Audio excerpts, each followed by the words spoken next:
Hey y'all, it's Caden. I'm here to talk to you about five books that every black person should read. Doesn't matter if you're rich, poor, somewhere in between. There we go. First book, and probably one of my favorite books of all time, Black Economics by Jawanza Kunjufu. And one of the reasons why I really like this book so much is because first, he kind of says, you're not the problem. You're not the problem. And so in 1920, he talked about 90% of black men were in their home. And over time, we see a gradual decrease. And it wasn't because black men didn't want to be in their homes. It was because there were certain systems that were set up.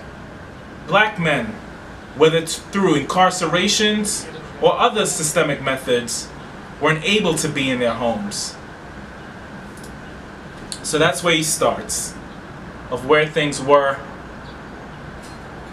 One of the things that he says also that I really liked, and liked in a weird type of way, is that he compared us to other communities that came to this country at a later date and why they were able to get ahead. There were some systemic reasons, but one of the things that we can change, and that's what I like to focus on, the things that we can change. He didn't say that capital was one of the main reasons that they did better than us. He said their culture, their sense of community and oneness and togetherness. And because of that culture and that sense of community, they were able to raise their communities from poverty to a better standard of living. And we can do the same. And what that trust allows you to do is do what other communities did in terms of creating susus and things of that nature, which are essentially rotating credit unions. And these are how a lot of immigrant families started their business. And why can't we do the same? And so we first need to develop the trust and then start a system of corporate economics with one each other. There's so much amazing lessons in this book. Can't go over all of them now, but definitely get it and read. Another book that was also amazing was Paula Namax by Claude Anderson.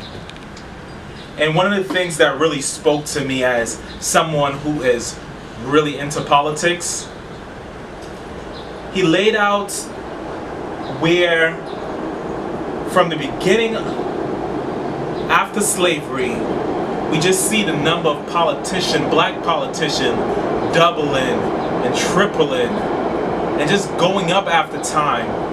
Yet, we didn't move one iota in terms of decreasing the economic and the wealth gap. And so one of the things he's saying that, hey, politics may be great and it may help some, but on a grand scale, it's not lifting our community. And economic investment and economic empowerment is the way to do it. And how do we do it? One of the ways, and most obvious ways, is by starting businesses. And how do we start businesses? How do we get the capital even when banks don't want to lend us? We invest in each other. That's how you do it. The next book that I think every black person should read is The Richest Man in Babylon. And there are two principles in this book that I think are crucial. The first one is pay yourself first. And it sounds kind of trivial, to be honest. It sounds like, okay. But when you get your paycheck, who's the first person you pay?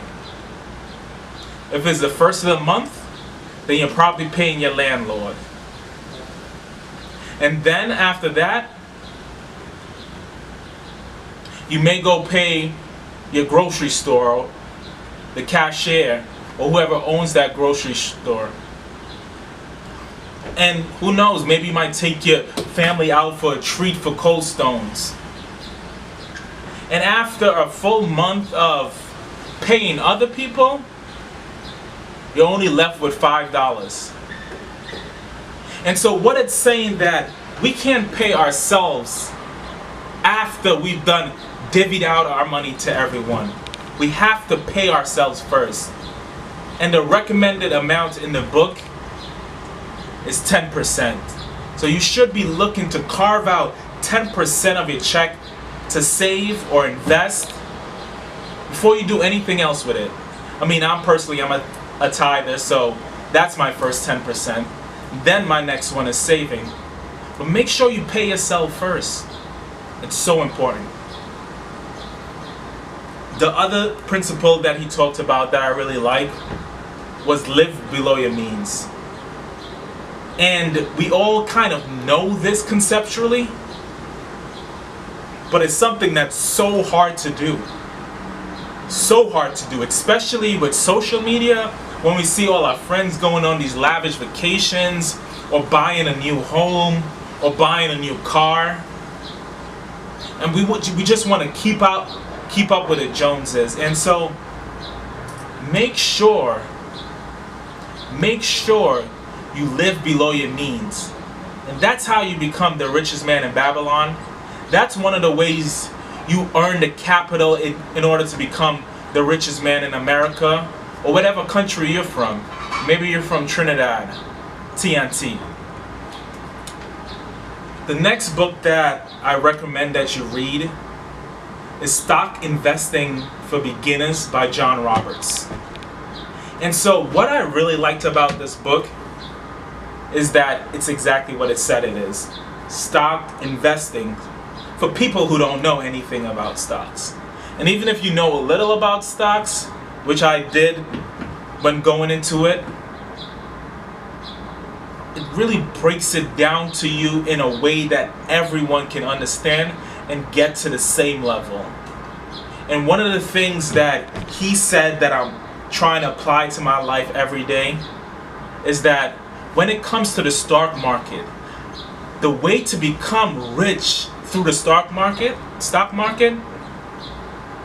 is by beginning. Start investing and stop procrastinating. And honestly, that's the first step to be great at anything, I think. And the last book, it's a mega book, 900 pages Bible called The Blueprints for Black Power by Amos Wilson, who for some is a bit of a controversial figure. And I'll just leave this right here as I speak. And I read this book as a book club with a few of, like-minded brothers. But one of the things that was surprising and beautiful about Amos Wilson's book is that he talks about building wealth by using all facets of our community. Our community tends to be divided, whether it's woke folks not wanting to mingle and build with unwoke folks, or church folks not wanting to work with or build with unchurched folks. And so there are so many arbitrary divisions in our community, and the only thing that serves to do is divide the 1.5 trillion spending power that we have today. So those are the 5 books that every black person should read. At least every black person that cares about their development, their economic development, and their community's economic development. If you got something from this video, I strongly encourage you to like, share, or subscribe. And if you have a book that you think that may be good for black economic empowerment, drop it in the comment section. And if you're not black and you just think there's a book that you know that's good for economic empowerment, I encourage you to drop it in the comment section too. So I love everyone too. And last but not least, if you would like me to do a more in-depth review of any of these books, let me know. Love you. Live your best life.